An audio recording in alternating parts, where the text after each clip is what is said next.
He lost both arms, saving the alien princess, then woke with dragon claws instead.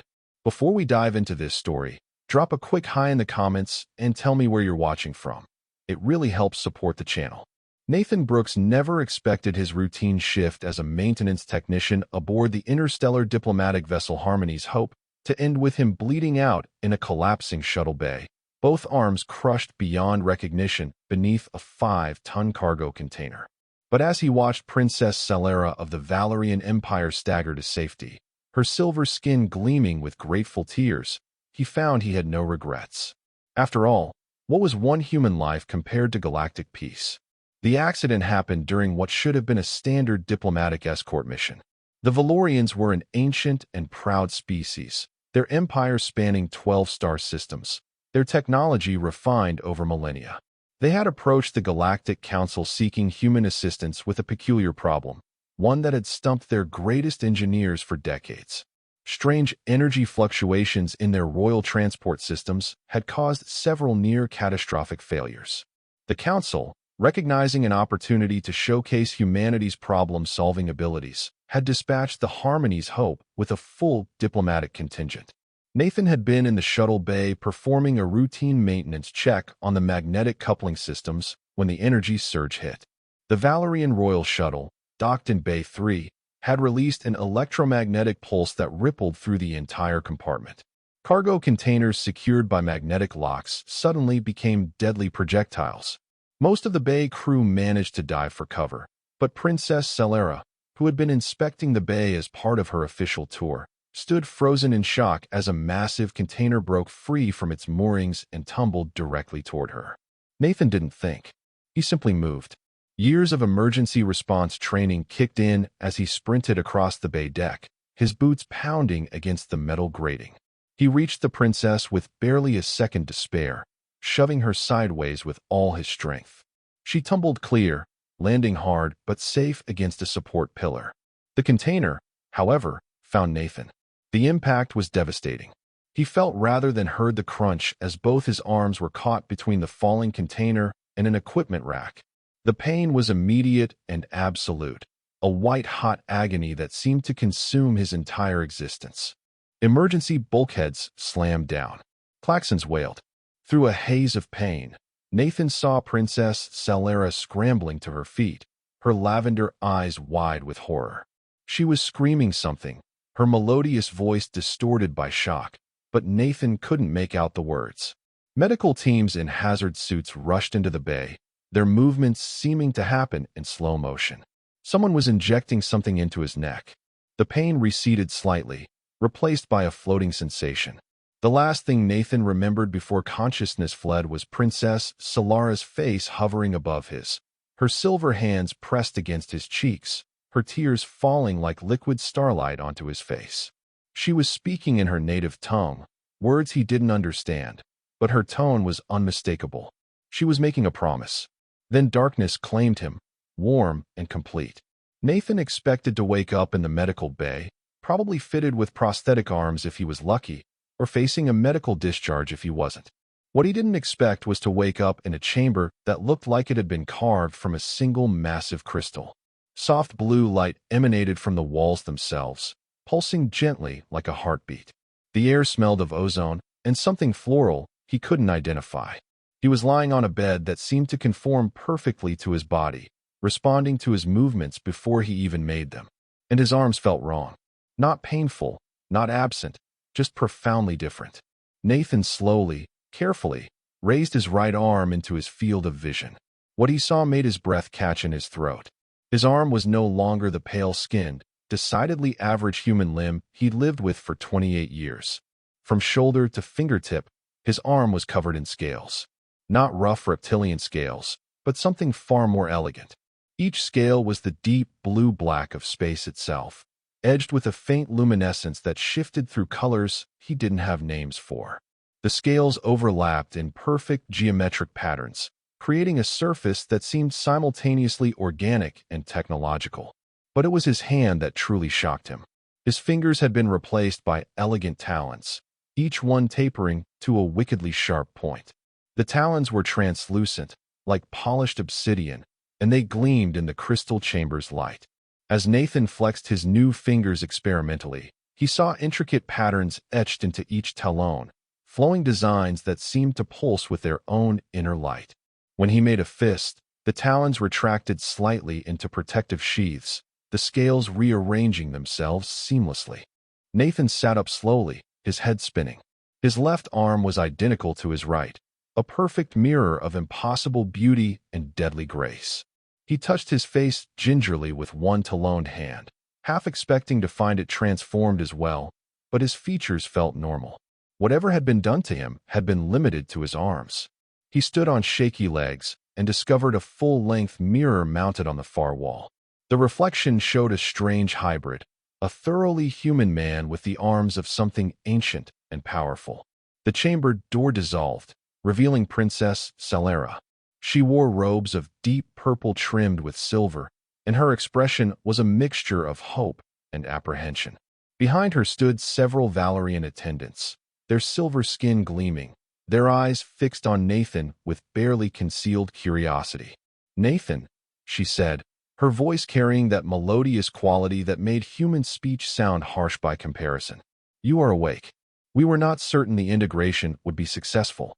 "Integration," Nathan repeated, his voice rough from disuse. "Princess, what did you do to me?" Celera stepped into the chamber, her attendants remaining respectfully outside. She moved with a grace that made Nathan feel clumsy by comparison, though he noticed she limped slightly, probably from when he had pushed her out of danger. She came to stand before him, and Nathan realized she was tall for her species, nearly matching his 6-foot height. "I saved your life," she said simply, "just as you saved mine. Your human medical technology could not repair the damage to your arms. The crushing was too complete, too catastrophic. Your own doctors told me you would live, but you would never have function in those limbs again. I could not accept that, not when you had sacrificed them for me." Nathan looked down at his transformed arms, flexing the talons slowly. "They're incredible," he admitted. "But what are they? What did you do?" Celera gestured to a bench that seemed to grow from the floor itself, and they both sat. She folded her hands in her lap, her expression serious. "My people, the Valorians, we are not just another spacefaring species, Nathan. We are old, far older than your human history suspect, and we have had dealings with beings that most sentient species consider mere mythology. Dragons," Nathan said flatly. Celera's eyes widened slightly. "You know of them?" "Stories," Nathan replied. "Myths from Earth. Creatures of incredible power, beings of magic and might. But they're not real. They're just tales we told ourselves before we understood the universe." The princess shook her head slowly. "They are real, Nathan, or they were. The dragons were the first truly ancient species, beings who existed before most of the current galactic civilizations rose to power. They did not think like we do. They did not build empires or form councils. They simply were, existing in harmony with the fundamental forces of the universe itself. My people, in our early days, encountered them. We learned from them. And in rare cases, when a Valerian proved themselves worthy, the dragons would grant a gift." She reached out slowly, asking permission with her eyes. Nathan nodded, and she gently took his transformed hand in both of hers. Her touch was warm despite her silver skin. She turned his hand over, studying the patterns etched into his talons. "These are not prosthetics, Nathan. They are not machines or biological constructs. They are a gift from the last living dragon, a being named Theraxis who has dwelt in the heart of our home world for 10,000 years. When I told him what you had done, when I explained that a human had sacrificed his own body to save me without hesitation, without thought of reward, he was moved.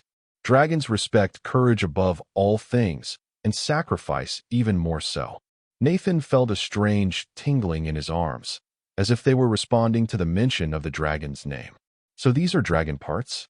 You grafted dragon arms onto me." "Not grafted," Celera corrected. "Transformed. Theraxis gave of his own essence, his own power. Your arms were healed completely, restructured at the molecular level. They are still your arms, Nathan. Your nerves, your muscles, your bones. But they have been enhanced, transmuted into something greater. You have the strength of a dragon in those limbs, the durability, the power. And you have abilities that you have not yet discovered. Before Nathan could respond, one of the attendants outside made a gesture. Celera nodded and stood. There is much more to explain, but first, you must be hungry. And there are others who wish to meet you. Will you come with me? Nathan stood as well, his new arms feeling both alien and natural. The talons made soft clicking sounds as he flexed them nervously. Do I have a choice? Solara's expression softened. Always. You are not a prisoner here, Nathan Brooks. You are a hero, and you are my honored guest. If you wish to return to your ship, to your people, that can be arranged. But I hope you will stay, at least for a while. There is much you need to learn about your new gifts, and much I would like to show you of my world. Nathan considered. His family back on Earth would be worried, and his friends aboard the Harmony's Hope were probably going crazy wondering what had happened to him. But curiosity won out over caution. He had dragon claws for hands. How could he possibly walk away without learning more? Okay, he said. I'll stay. But I need to send a message to my ship. Let them know I'm alive. Already done, Celera assured him. Your Captain Clark has been informed of your condition and your location. She was quite insistent about speaking with you personally once you recovered. We have arranged a communication link for later today, if you feel up to it. Nathan nodded, feeling a strange mix of relief and anxiety. Lead the way, Princess. The world beyond the crystal chamber was breathtaking. Celera led Nathan through corridors of polished stone that seemed to shift colors as they passed, responding to their presence. They emerged onto a balcony that overlooked a city unlike anything Nathan had ever seen. Towers of crystal and metal reached toward a sky that shimmered with 3 moons, each a different hue. Bridges of light connected the towers, and vehicles that seemed to float on currents of pure energy drifted between structures. In the distance, mountains rose like jagged teeth, their peaks wreathed in clouds that glowed with bioluminescent colors. This is Valoreth, the capital of our empire, Celera said, pride evident in her voice. We have built this over the course of 8,000 years, each generation adding to the beauty and complexity. And there, she pointed to the largest mountain in the distance, its peaks split as if by a great axe. That is where Thraxis dwells. The dragon's throne, we call it. Nathan leaned against the balcony railing, his talons clicking softly against the metal. It's beautiful, he said honestly. Nothing like Earth, but beautiful in its own way. I would like to see your Earth someday, Celera said softly. I have read much about it in our databases. A world of such diversity, such contradictions. Oceans and deserts, ice and fire, all on one planet. And your people, so young compared to most species, yet already reaching for the stars with such determination. We're stubborn, Nathan agreed with a slight smile. It's kind of our thing. They were interrupted by the arrival of a Valerian male, his silver skin marked with intricate tattoos that denoted rank. He bowed to Celera, then studied Nathan with barely concealed fascination. Princess, the council awaits. They wish to meet the human who bears the dragon's gift. Celera sighed. So soon? I had hoped to give Nathan more time to adjust. It's okay, Nathan said, straightening. Might as well get it over with. What exactly is this council? The governing body of my people, Celera explained as they began walking again, following the tattooed Valerian through more corridors. 12 members, each representing one of our 12 star systems. They make decisions regarding our empire's policies, our treaties, our future, and they are very interested in you, Nathan. The dragon has not granted his gift to anyone in over 2,000 years. The fact that he gave it to a human is significant. No pressure, Nathan muttered. The council chamber was massive, a circular room with a domed ceiling that displayed the stars themselves, somehow visible despite being deep inside the palace structure. 12 thrones arranged in a circle, each one occupied by a Valerian who radiated authority and age. Their skin tones varied from pure silver to darker gunmetal gray, and each wore robes that indicated their home system. At the center of the circle, 2 smaller chairs had been placed. Princess Celera took one seat with practiced grace. Nathan took the other, acutely aware of how every eye in the room was fixed on his transformed arms. He resisted the urge to hide them behind his back and instead rested them on the arms of the chair, letting the council see them clearly. An elderly Valerian, his skin almost white with age, spoke first. Nathan Brooks of Earth. You have been granted a gift that we ourselves have not received in millennia. How does this make you feel? Nathan considered the question carefully. Honestly, confused, grateful, and a little scared. I didn't save the princess expecting any reward. I just did what anyone should do when someone's in danger. A female council member with intricate silver markings spoke next. Not anyone would have acted as you did. Our own security personnel were closer, yet they hesitated. You did not. Why? Nathan shrugged. I didn't think about it. There wasn't time to think. I just saw someone in danger and moved. That's how we're trained in emergency response. Another council member leaned forward. You say you were trained for this. Is it common among humans to risk death for strangers? Nathan thought about all the firefighters, police officers, soldiers, and ordinary people he'd heard about who had done exactly that. Yeah, he said. It's pretty common. We have a saying on Earth. The only thing necessary for evil to triumph is for good people to do nothing. Most humans believe that if they can help, they should, even if it's dangerous. The council members exchanged glances, and Nathan got the sense they were communicating telepathically. Finally, the elderly Valerian spoke again. The dragon Thraxis has told us that your species possesses something rare in the galaxy. A willingness to sacrifice for others without expectation of reciprocity. He believes humans may be the spiritual successors to the dragons themselves, beings who act not from calculation, but from intrinsic nobility. Do you agree with this assessment? Nathan almost laughed, but caught himself. With respect, council members, I think Thraxis might be overestimating us. Humans can be noble, sure, but we can also be petty, selfish, and downright cruel. We're a mixed bag. I didn't save Princess Celera because I'm some kind of saint. I did it because it needed doing, and I was there. That's all. Yet you were the dragon's gift, another council member noted. That alone suggests you are more than you claim. Or maybe, Nathan replied, meeting the Valorian's gaze steadily. It suggests that doing the right thing when it counts is enough. You don't have to be perfect to be good. The council chamber fell silent. Then, to Nathan's surprise, the elderly Valerian smiled. A rare expression that transformed his severe features. Thraxis chose well. You have wisdom to match your courage, Nathan Brooks.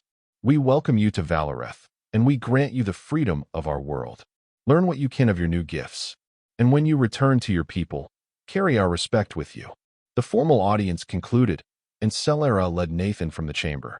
As soon as they were alone in the corridor, she let out a long breath. That went better than I feared. The council can be quite intimidating when they choose to be. They weren't so bad, Nathan said. Intense, sure, but not hostile. Though I'm still not sure I believe this dragon gave me these arms just because I did the right thing. Celera stopped walking and turned to face him. Nathan, you must understand something about dragons. They do not see the universe as we do. To them, actions matter more than words, character more than achievement. You proved your character in that shuttle bay. Everything else is just details. Over the following days, Nathan began to discover just what his new arms could do. Celera assigned him a trainer, a Valerian warrior named Kelver, who had studied ancient dragon lore for most of his 200-year life. Kelver was patient but demanding, pushing Nathan to explore the limits of his transformation. The first test was simple strength.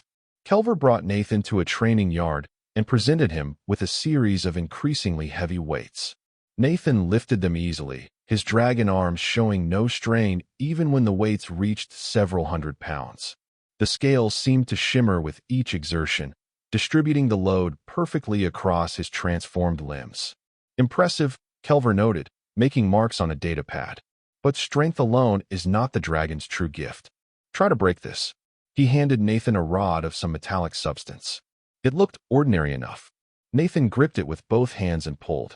The rod resisted for a moment, then shattered like glass, fragments scattering across the training yard floor. That rod, Kelver said calmly, is made of reinforced titanium alloy.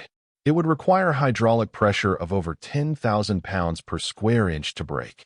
You did it with your bare hands. Nathan stared at his talons, watching the light play across their translucent surfaces. What else can these do? Kelver smiled. Let us find out. Over the next week, Nathan discovered abilities he never could have imagined. His talons could extend or retract at will, growing up to 6 inches longer when he needed reach or withdrawing completely into his fingertips when he wanted to handle delicate objects. The scales could harden to become nearly impervious to damage or soften to allow complete flexibility. He could climb sheer walls by extending his talons and digging into stone, and he could swim with surprising speed by using his arms like fins, the scales adjusting their configuration to maximize efficiency. But the most remarkable discovery came during a meditation session Kelver insisted on.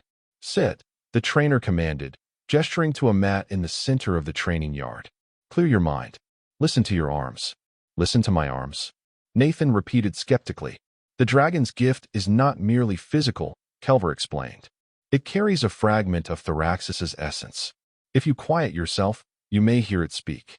Nathan sat cross-legged on the mat, feeling ridiculous. He closed his eyes and tried to empty his thoughts, focusing on the sensation of his transformed arms. At first, there was nothing.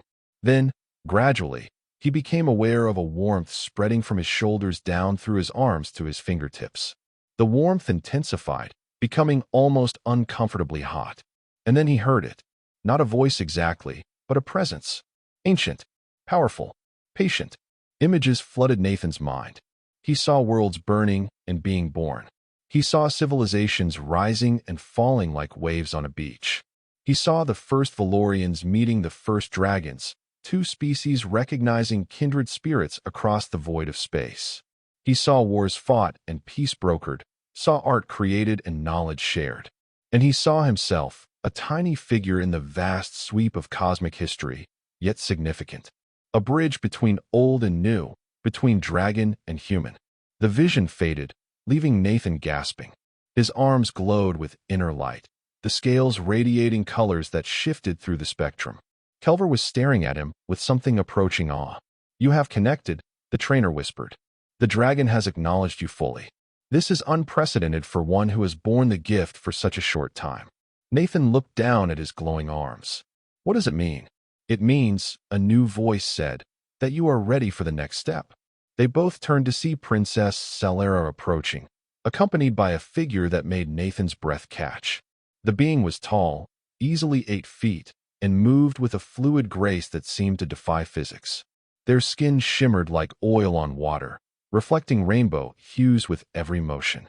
Their eyes were pure gold, lacking pupils or whites, and they radiated an aura of power that made the air itself seem to vibrate. "Nathan Brooks," Celera said formally, "may I present Thraxis, the last dragon." Nathan scrambled to his feet, unsure of the proper protocol for meeting an ancient dragon in humanoid form. He settled for a respectful bow. "Thank you," he said simply, "for saving my life. For these gifts." Thraxis studied him with those golden eyes, and Nathan felt as if every secret he'd ever kept was being laid bare. When the dragon spoke, their voice resonated in Nathan's chest like a tuning fork. "You saved the daughter of my friends without thought for yourself. You demonstrated the quality I value most in any sentient being. Selfless courage. Your thanks are appreciated but unnecessary. I acted as I felt appropriate." The dragon moved closer, reaching out one shimmering hand. "May I?" Nathan extended his transformed arm. Thraxis grasped it gently, and Nathan felt that warmth again, the connection to something vast and timeless. The dragon's eyes seemed to glow brighter. "You have adapted well," Thraxis observed. "Better than any who came before. The gift has found a worthy home. But you are troubled. Speak freely.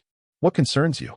Nathan hesitated, then decided honesty was the only option with a being who could probably read his thoughts anyway. "I don't know what I'm supposed to do with this," he admitted. "I'm just a maintenance tech. I fix things. I'm not a warrior or a diplomat or anything special.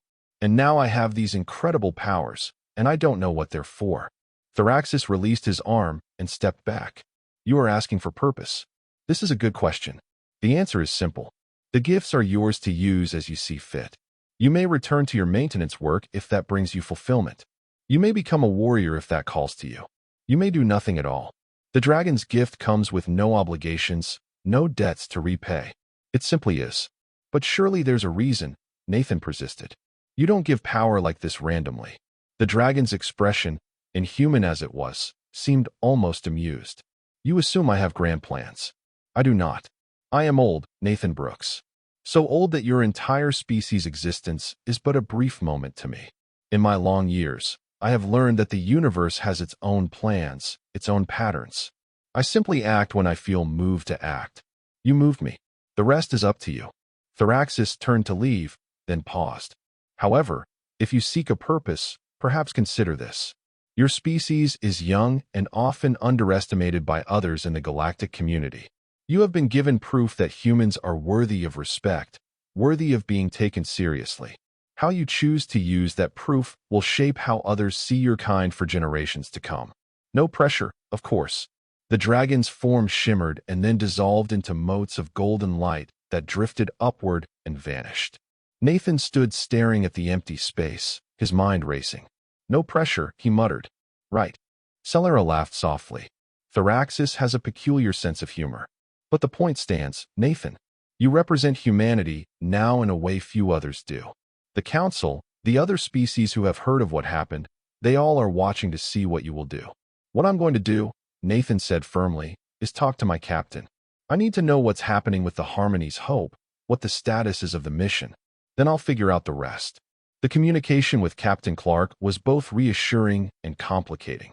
The captain appeared on the hollow display in Solara's private chambers, her dark skin and graying hair a welcome sight after days surrounded by silver-skinned Valorians. Nathan, she said, relief evident in her voice. It's good to see you alive and apparently well. Though the reports of your transformation were a bit hard to believe until now. She was staring at his arms, clearly visible in the hollow feed. Nathan flexed his talons self-consciously. Yeah, it's been a weird week. How are things on the ship? Complicated, Clark admitted. The diplomatic mission is actually going better than expected. The Valorians shared their technical data on the energy fluctuations, and our engineers have identified the problem. Turns out it's a quantum resonance issue that the Valorian tech was too refined to detect. Sometimes older, more basic instruments can spot things fancy ones miss. We're implementing fixes now. That's great, Nathan said. So the mission is a success? Diplomatically, yes, Clark replied. But politically, things are getting interesting. Word has spread about what happened to you. About the dragon's gift. We're getting inquiries from a dozen different species wanting to know more about humans, about our culture, our values. The Galactic Council has formally requested that Earth send a full delegation to their next assembly. Nathan, you've made humanity very interesting to a lot of very powerful beings. I just pushed someone out of the way of a falling container, Nathan protested. You sacrificed your body to save an alien princess, Clark corrected, and you were rewarded with legendary power for it. That's the kind of story that spreads, the kind that changes perceptions. Half the species in the galaxy now see humans as noble and selfless. The other half sees us as dangerously unpredictable. Which half is right? Nathan asked. Clark smiled. Probably both. Look, Nathan, I can't order you to do anything. You're technically on medical leave, and what the Valorians did to you definitely qualifies as a life-changing medical procedure. If you want to come back to the ship, resign your commission, and live quietly somewhere, that's your right. But if you're asking my opinion as your captain and as someone who cares about humanity's place in the galaxy, I think you should stay on Valoreth for a while longer. Learn everything you can about your new abilities. Build relationships with the Valorians and with this dragon. Show the galaxy that humans can be trusted with power. Nathan nodded slowly. That's what I was thinking too. But Captain, I need to know my family is okay. My parents, they must be worried sick. I've been in contact with them, Clark assured him. They know you're alive and recovering. They're proud of you, Nathan. Your father told me to tell you that you're grounded for life for scaring them like that, but he was grinning when he said it. Nathan felt a wave of relief wash over him. Thank you, Captain, for everything. Thank you, Nathan, for making us all look good. Clark out. The hollow display faded, leaving Nathan alone with his thoughts. Celera had tactfully excused herself during the communication, giving him privacy. Now he stood on the balcony of her chambers, looking out over the glittering city of Valoreth. His dragon arms rested on the railing, the scales catching the light of the 3 moons. He heard Celera return, her footsteps soft on the crystal floor. Without turning, he asked, "Why did you do it? I know you said it was to repay me for saving your life, but there must have been other options." Medical tech, prosthetics, something less drastic than asking a dragon to transform me. Celera came to stand beside him, her own hands resting near his on the railing. Because I saw something in you in that moment, Nathan. When you pushed me clear, when the container fell on you, I saw your face. You weren't afraid. You weren't angry. You were satisfied. Like you had done exactly what you were meant to do. That kind of selflessness is rare anywhere, but among a species as young as humans, it suggested something remarkable. She turned to look at him, her lavender eyes serious. My people have existed for thousands of years, Nathan. We have achieved wonders of technology and culture. But we have also become cautious, calculated. We rarely act without considering every consequence, weighing every outcome. We have lost something that dragons once had, and that I see in humans. The willingness to act from the heart rather than the head. When I asked Thraxis to save you, it was not just repayment. It was investment. In you, in humanity, in the hope that your species might help the galaxy remember what it means to be truly brave. Nathan absorbed this, watching a vehicle drift past below them, its passengers clearly visible through transparent walls. You know, he said softly, you're putting a lot of faith in one maintenance tech who happened to be in the right place at the right time. Or the wrong place at the wrong time, Celera replied with a slight smile. Perspective matters. But I do not think it was entirely chance, Nathan. Thraxis does not believe in pure coincidence. Neither do I. You were meant to be there. You were meant to save me. And you were meant to receive the dragon's gift. What you do with it, that is your choice. But I hope you will let me help you figure it out. They stood together in comfortable silence, watching the city lights shimmer and dance. Finally, Nathan spoke. Okay, I'll stay. I'll learn everything I can about these arms and what they can do. And then we'll see where the universe takes me. Excellent, Celera said. Because tomorrow, we begin your real training. Kelver has been gentle with you so far. Now the work truly starts. Nathan groaned. You're enjoying this way too much. Perhaps a little, Celera admitted, her smile widening. The training intensified dramatically. Kelver introduced Nathan to Valerian combat techniques, ancient martial arts developed in the age when dragons still walked freely among the stars. The movements were fluid and precise, emphasizing economy of motion and devastating efficiency. Nathan's dragon arms gave him advantages his human body struggled to keep up with. More than once, he found himself face down on the training mat, his human legs having failed to match the speed his transformed arms enabled. You rely too much on your gifts, Kelver criticized after Nathan's fifth fall in an hour. The dragon's power is meaningless if the rest of you cannot keep pace. We must strengthen your human parts to match your dragon parts. Thus began a grueling regimen of physical conditioning, running through the mountain paths around the palace, swimming in pools that simulated everything from calm lakes to raging rivers, climbing walls without using his talents, forcing his human muscles to develop strength and endurance. Nathan had thought himself in decent shape from his work on the Harmony's Hope, but Valerian training standards were on another level entirely. Yet despite the physical exhaustion, Nathan found himself enjoying the process. There was something meditative about pushing his body to its limits, about discovering what he was capable of when he refused to quit. And Kelver, stern as he was, proved to be an excellent teacher. He understood human physiology well enough to know when to push and when to allow rest, and he never demanded more than Nathan could give. The breakthrough came 3 weeks into the training. Nathan was sparring with Kelver using practice weapons, blunted swords that would bruise but not cut. The Valerian was faster, more experienced, and had been beating Nathan soundly for days. But this time, something clicked. Nathan stopped thinking about the dragon arms as separate from the rest of him. He stopped trying to compensate for them, and instead integrated them fully into his fighting style. When Kelver attacked, Nathan didn't just block. He flowed with the strike, using one dragon arm to deflect while pivoting on legs that suddenly seemed to know exactly where to be. His other arm came around in a counter-strike that Kelver barely managed to parry. The trainer's eyes widened in surprise, and Nathan pressed his advantage. For the first time since training began, he drove Kelver back, his attacks a seamless blend of human agility and dragon power. The match ended with Nathan's practice blade against Kelver's throat. Both combatants were breathing hard, sweat dripping from their faces. Then Kelver smiled, a genuine expression of pride. Now you understand. You are not a human with dragon arms. You are something new, something whole. Nathan lowered his weapon, his own smile matching his teacher's. Yeah, I get it now. That evening, Celera hosted a small celebration in Nathan's honor. The guest list was deliberately limited, just the princess, Kelver, a few palace officials, and Nathan himself. They gathered in a garden that seemed impossibly beautiful, with plants that bioluminesced in patterns that changed with the music being played by Valerian musicians. Celera raised a glass of something that sparkled like liquid stars. To Nathan Brooks, she announced, who came to us as a maintenance technician and leaves us as a warrior. I'm not leaving, Nathan pointed out, but he raised his own glass in response. The drink was sweet and slightly effervescent, with an aftertaste that reminded him of strawberries. Not yet, Celera agreed. But your captain will eventually require your return, and Earth will want to see their hero. Enjoy tonight, Nathan. You have earned it. The celebration was pleasant, filled with conversation and laughter.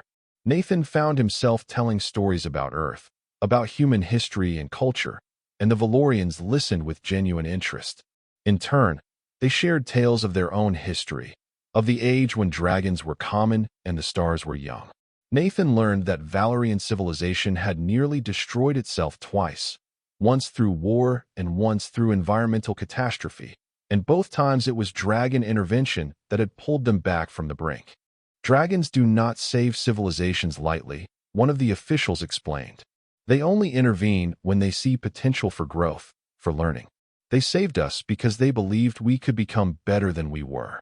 And we did. We rebuilt our world, our culture, our values. Everything we are now, we owe in part to their faith in us. And now a dragon has shown faith in humanity, Nathan said quietly. Through me. The official nodded. Indeed. The question now is whether your species will prove worthy of that faith. As the celebration wound down and guests began to depart, Celera pulled Nathan aside. Walk with me, she requested. They left the garden and made their way to a tower that rose above the palace proper. The climb was long, but neither of them minded. At the top, they emerged onto a platform that offered a view of the entire city and the mountains beyond. The night sky was ablaze with stars, far more visible than from Earth thanks to Valoretha's minimal light pollution despite the advanced civilization. I wanted to show you this, Celera said, gesturing to the vista. This is what we fight to protect. Not just the buildings or the technology, but the beauty, the potential, the hope. Every Valerian child who will grow up in this city, every artist who will create something new, every scientist who will make a discovery, they all depend on people like you and me being willing to sacrifice when necessary. I'm beginning to understand why the dragon chose to save me, Nathan replied. It wasn't really about me at all. It was about what I represent. The idea that some things are worth dying for, worth sacrificing for. Celera nodded. But also worth living for, Nathan. The dragon did not give you those arms so you could throw your life away. He gave them to you so you could protect life. Yours and others. They stood in silence for a while, each lost in their own thoughts. Finally, Nathan asked, what happens now? I can't stay here forever, as much as I'm enjoying the training and the company. Earth needs to know what I've learned. And I need to figure out how to fit back into human society looking like this. Celera considered. I have a proposal. In 2 months, the Galactic Council convenes for their quarterly session. Earth has been invited to send a delegation, as Captain Clark mentioned. What if you accompanied them? You could represent both Earth and Valoreth, a living symbol of cooperation between our peoples. And you could demonstrate to the entire galaxy that humans are worthy of respect. Me? A diplomat? Nathan laughed. Princess, I barely graduated from technical school. I'm not qualified to represent anyone at a galactic level. You are more qualified than you think, Celera countered. You have courage, integrity, and now power. The Council respects those qualities. And you would not be alone. I would accompany you as the Valerian representative. Together, we could show what is possible when species work together rather than in isolation. Nathan thought about it. The idea terrified him, but it also excited him. A chance to actually make a difference on a scale he'd never imagined. A chance to help shape humanity's future among the stars. How could he say no to that? Okay, he agreed. I'll do it. But you have to promise me something. Anything, Celera said. If I make a complete fool of myself, you have to promise not to laugh. At least not where anyone can see. Solara's laugh was like music. I promise. Though I suspect you will surprise yourself with how capable you are. The next 2 months passed in a blur of activity. Nathan continued his training with Kelver, but now with a specific goal in mind. He needed to be able to defend himself and others if necessary, to project strength without aggression. He learned the subtle art of Valerian diplomacy from Solara, understanding that sometimes what was left unsaid mattered more than words. He studied the other species that made up the Galactic Council, learning their cultures, their values, their potential biases. And he practiced controlling his dragon arms with ever-increasing precision. By the end of the 2 months, he could write with a pen using his talons, could pick up an egg without cracking it, could extend a single talon to press a button while keeping the others retracted. He could also punch through a 6-inch steel plate and climb a perfectly smooth wall. The range of what he could do was staggering. Communication with Earth became more regular. His parents were adjusting to having a son who was half dragon, though his mother kept asking when he would come visit and bring this nice princess he kept mentioning. Captain Clark reported that the Harmony's Hope was due to return to Earth within the month, having successfully completed its mission and forged a strong alliance with the Valerian Empire. And Nathan's old friends from the ship sent messages ranging from awe to playful jealousy at his transformation. One message stood out. It was from Marcus, a fellow maintenance tech who Nathan had worked with for 3 years. Dude, the message read, "You've got dragon claws and you're dating a princess. Living every nerd's dream. But seriously, we're all proud of you. You did good. Come back and visit sometime. The ship isn't the same without you complaining about the coffee." Nathan recorded a response, grinning despite himself. "Not dating the princess, Marcus. And the coffee here is even worse. Miss you too, buddy." Finally, the day came to depart for the Galactic Council station.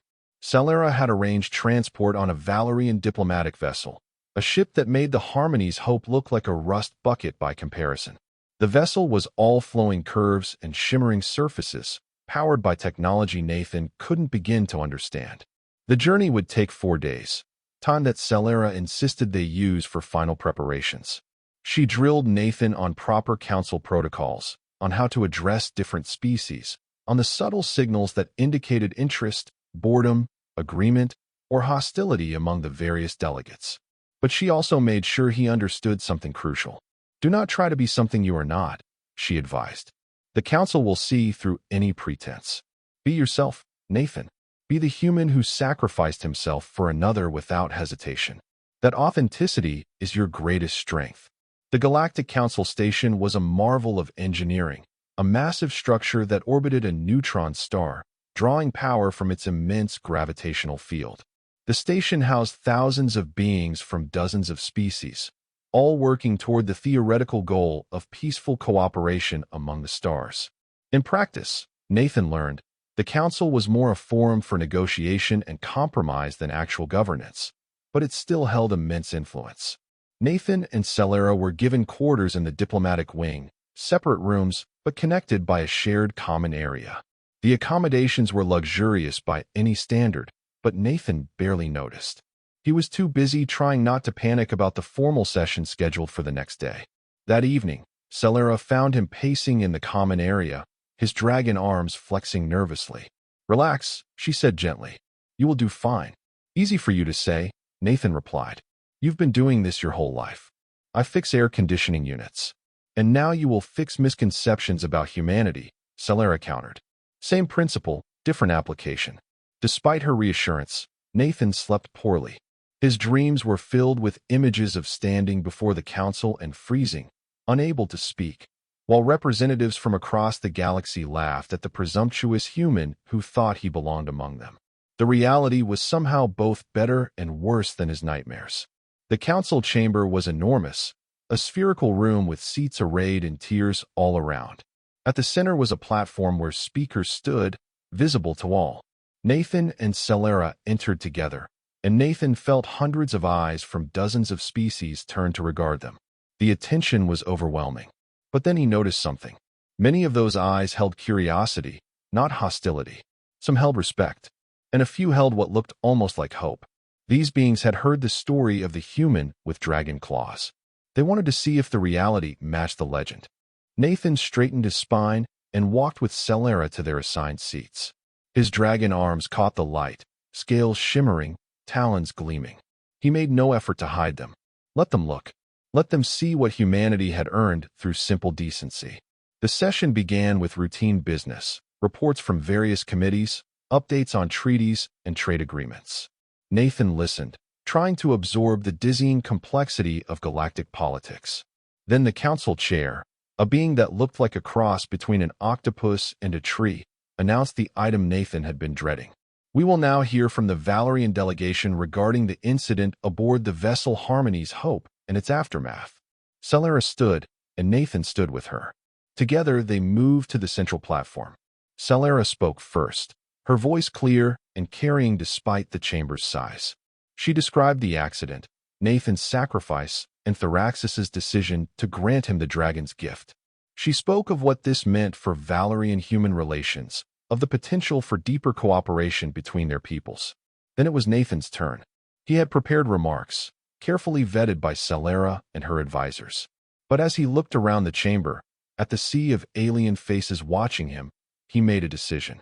He set aside his prepared speech. Members of the council, he began, his voice steadier than he expected. I'm Nathan Brooks, and until a couple months ago, I was a maintenance technician. I fixed things that broke. I kept systems running. It wasn't glamorous work, but it was important and I was good at it. I never expected to stand before you. I never expected to have these. He raised his dragon arms, letting the light play across the scales. But here I am, and I want you to understand something about humans. We're new to the galactic community. We're still learning how all of this works.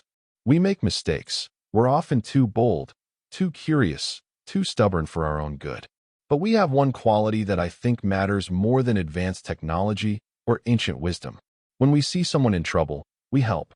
We don't calculate the odds first. We don't worry about whether they're the right species or the right color or from the right planet. We just help. He paused, gathering his thoughts. I didn't save Princess Celera because I'm a hero. I saved her because she needed saving and I could do something about it. That's all. Any other human in that shuttle bay would have done the same thing. It's just who we are. And maybe that seems naive to species that have been navigating galactic politics for thousands of years. Maybe it seems stupid to risk yourself for someone you just met. But I think the dragon Thraxis understood something important. The galaxy needs a little more naive stupidity. It needs people willing to act from their hearts instead of just their heads. Nathan looked directly at the council chair. You're deciding right now how to view humanity. Are we worthy partners? Are we dangerous wildcards? Are we children playing with tools we don't understand? I can't answer those questions for you. All I can do is stand here and show you what one human looks like, what one human chose to do, and hope that's enough. He sat down, his heart pounding. Celera gave him a small nod of approval. Around the chamber, delegates were conferring among themselves in dozens of languages. Nathan had no idea how his speech had been received. The council chair raised a tentacle appendage for silence. Nathan Brooks of Earth, the chair said, its voice translated through technology Nathan wore in his ear. You speak with refreshing honesty. The council appreciates this.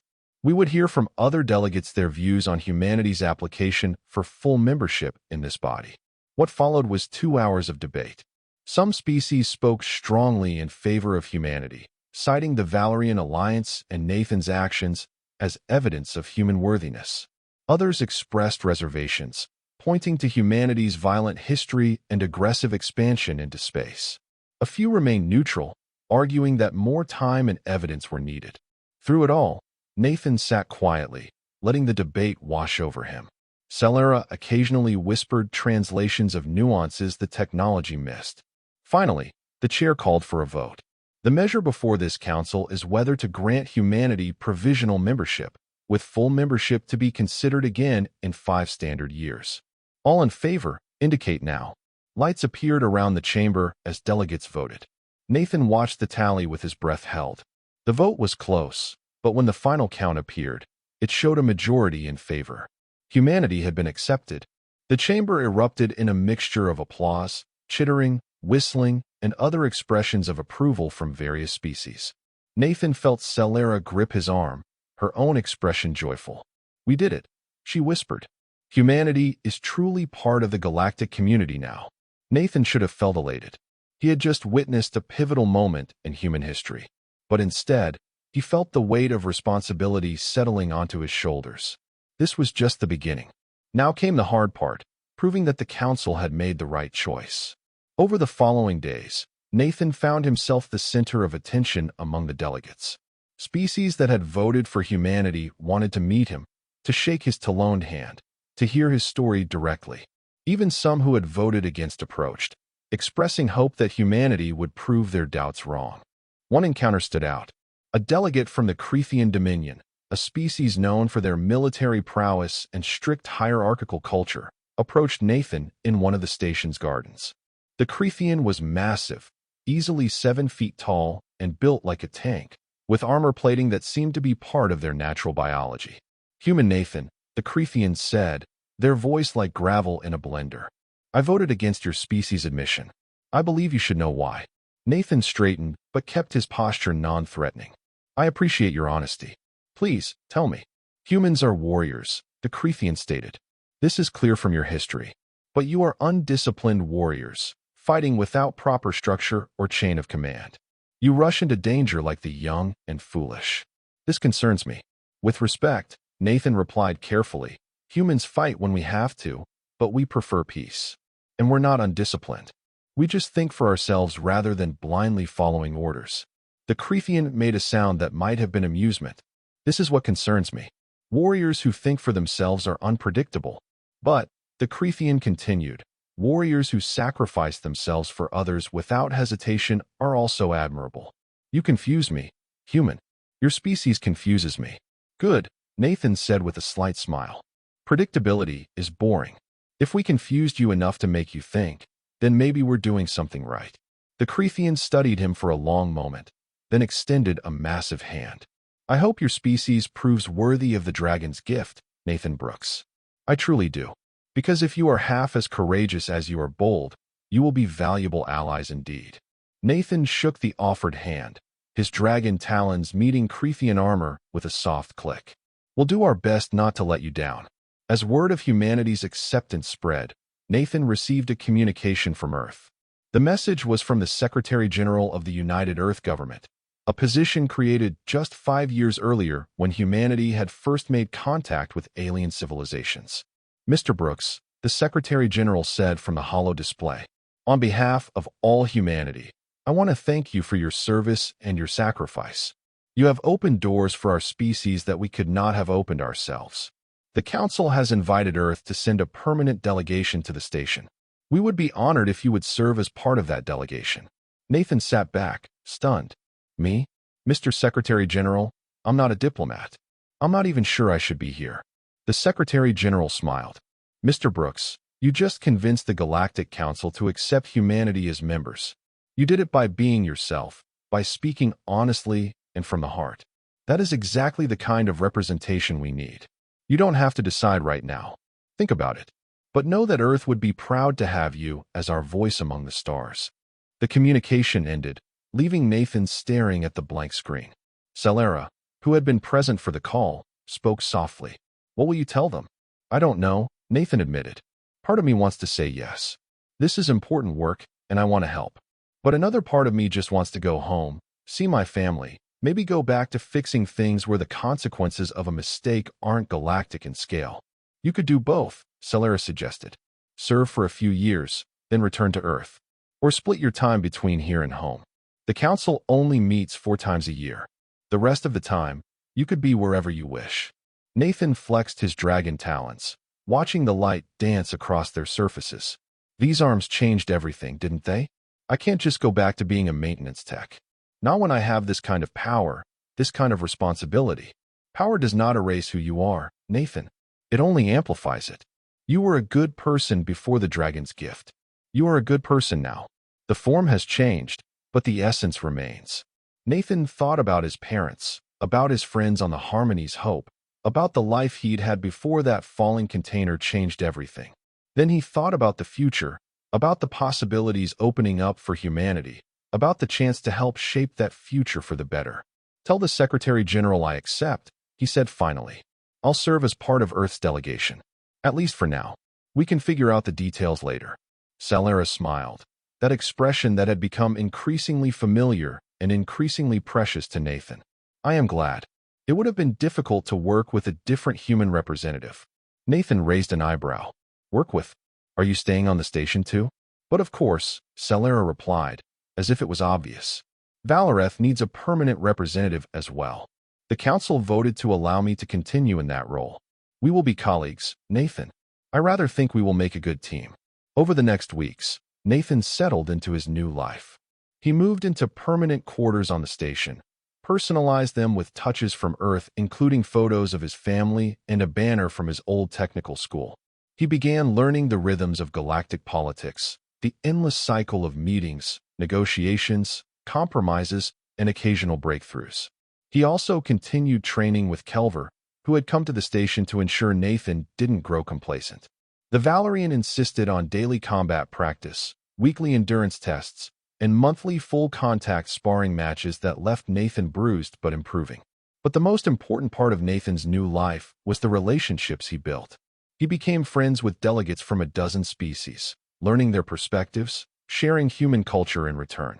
He mediated disputes, offered fresh viewpoints on old problems, and gradually earned respect not for his dragon arms, but for his judgment and character. And he grew closer to Celera.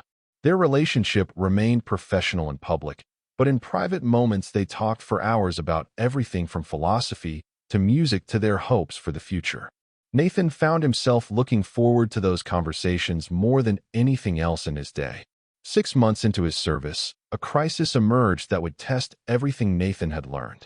A border dispute between two species, the Torvin Collective and the Mazrin Union, escalated to the brink of war. Both sides had legitimate grievances, both had refused to compromise, and both were now mobilizing military forces. The council was deadlocked, unable to force a resolution. Nathan listened to both sides present their cases in the council chamber. The Torvin accused the Mazrin of encroaching on their territory, settling worlds that had been Torvin for generations. The Mazrin countered that those worlds had been abandoned by the Torvin and were free for colonization under galactic law. Neither side was entirely wrong, and neither was entirely right. After 3 days of fruitless debate, Nathan requested permission to speak. The council chair, who had come to value Nathan's input, granted it immediately. Nathan took the central platform, very aware that representatives from across the galaxy were watching to see what the human would say. He took a breath and began. Members of the council, I've listened to 3 days of arguments, and I think I understand the problem.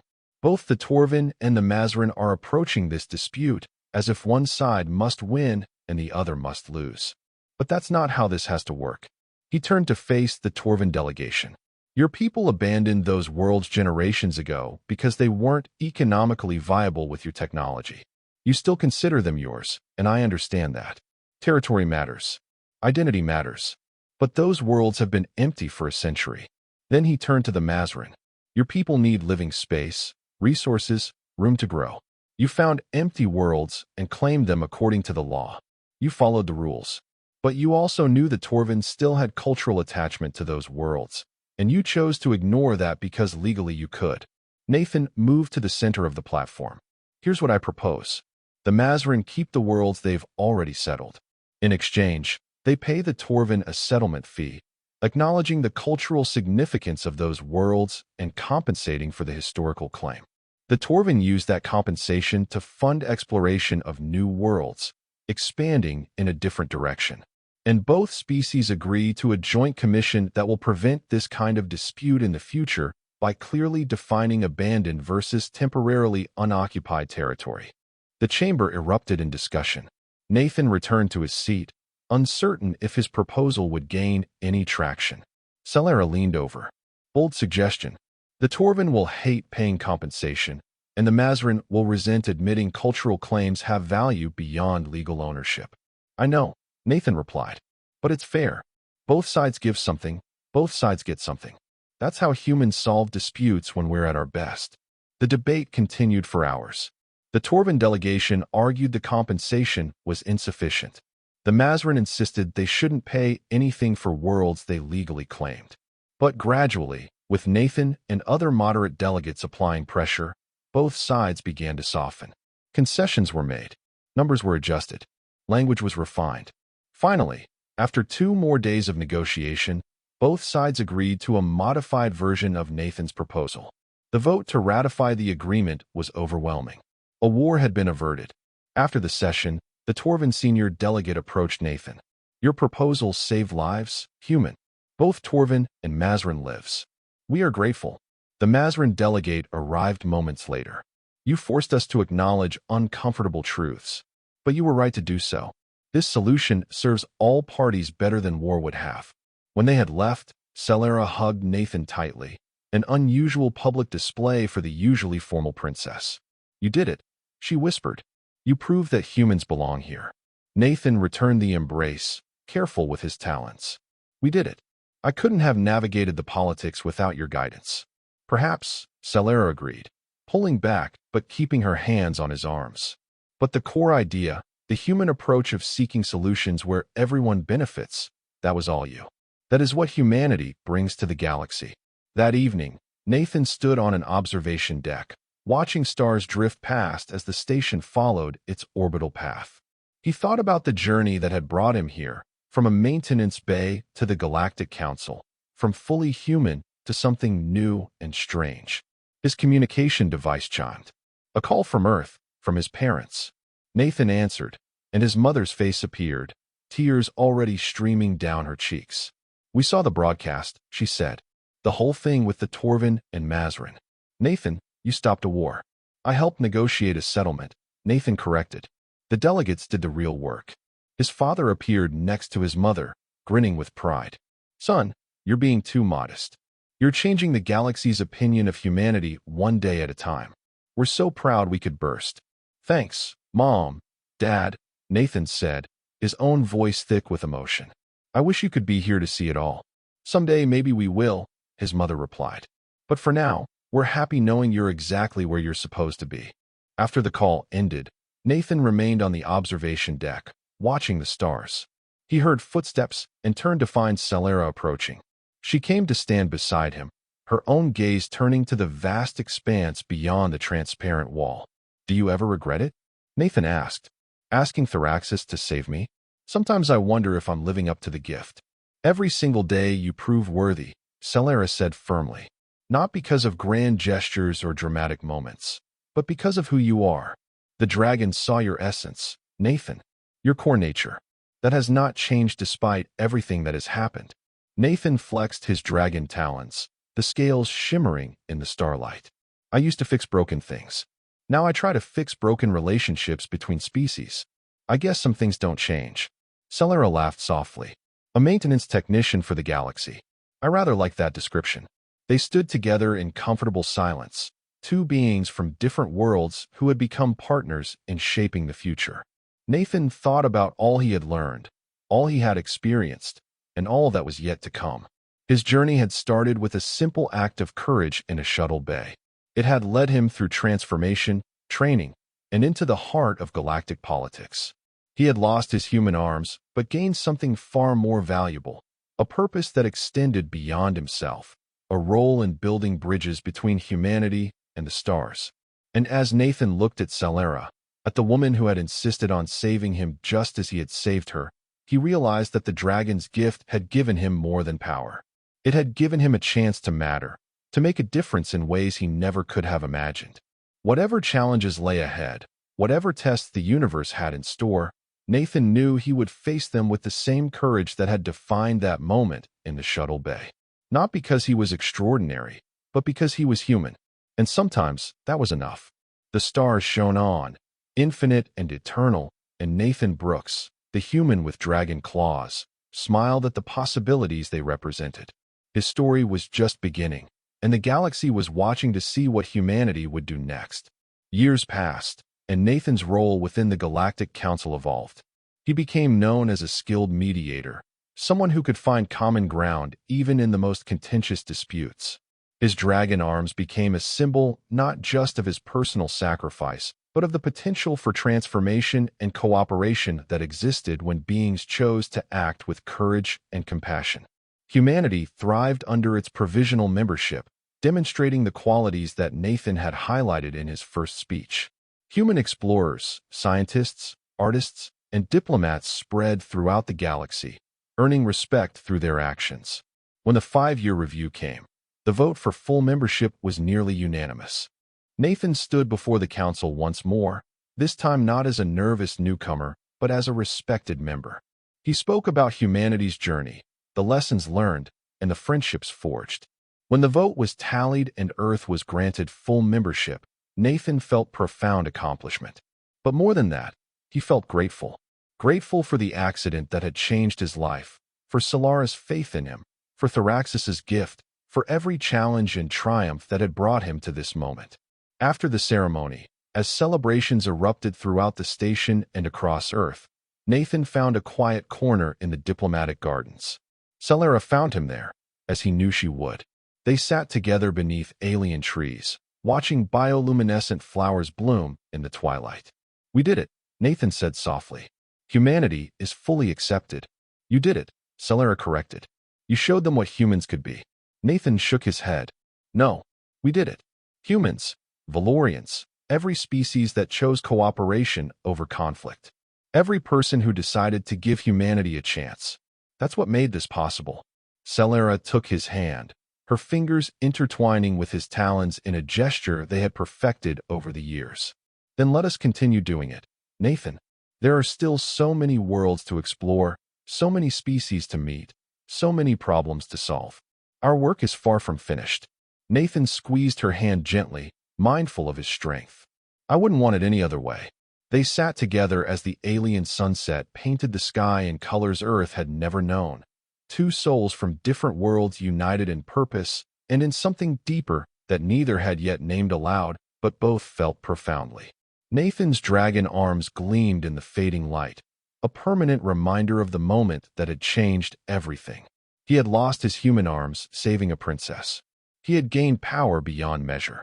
But more importantly, he had found his place in a universe far larger and more wondrous than he had ever imagined.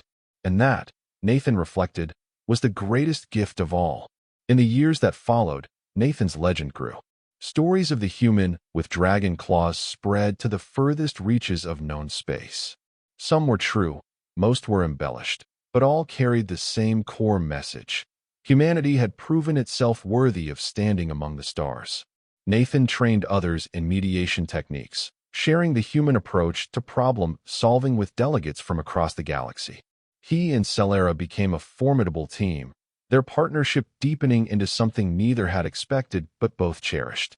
They traveled to dozens of worlds, met with countless species, and left each place a little better for their presence. Thraxis, the ancient dragon, watched from their mountain throne on Valoreth and was pleased. The gift had found a worthy home indeed. And through Nathan, the dragon's legacy of courage and sacrifice would continue, inspiring generations yet unborn.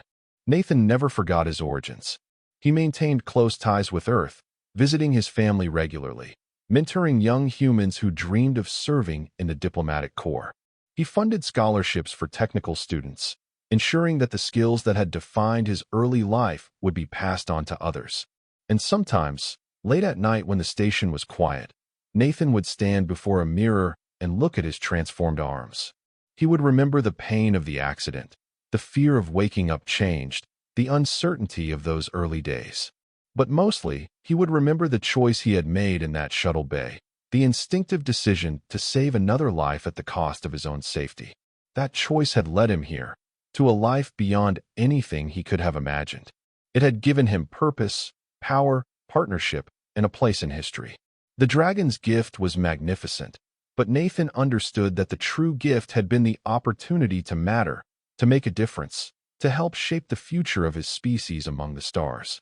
He would carry that gift forward, one day at a time, one decision at a time, one act of courage at a time. Because that was what humans did. They faced the impossible and made it possible. They encountered the unknown and made it familiar. They met challenges with determination and hope. Nathan Brooks had lost both arms saving an alien princess. He had woken with dragon claws instead. But in losing and gaining, he had discovered something far more valuable. Proof that humanity belonged among the stars, that courage transcended species, and that sometimes the right person in the right place at the right time could change the galaxy forever. His story would be told for generations, a testament to the power of selfless action and the potential that existed when beings chose to help rather than hide, to risk rather than retreat, to build bridges rather than walls. And in the end, that was humanity's true gift to the galaxy, not advanced technology or military might, but the simple, profound willingness to do what was right, even when it was hard, even when it cost everything. Nathan smiled at his reflection, his dragon talons gleaming with inner light. Then he turned away from the mirror and headed back to his quarters, where Celera would be waiting, where new challenges would be rising, where the future was being written one moment at a time. He had work to do. The galaxy was counting on him. And Nathan Brooks, maintenance technician turned diplomat, human turned legend, would not let them down. And that was the end of the story. If you listened all the way to here, don't forget to leave feedback about what you thought of the story in the comments, whether positive or negative. Your feedback helps us improve. Also leave your like and subscribe to the channel for more stories like this one. And I'll leave here on the screen another video that I'm sure you'll like. Big hug, and see you in the next story.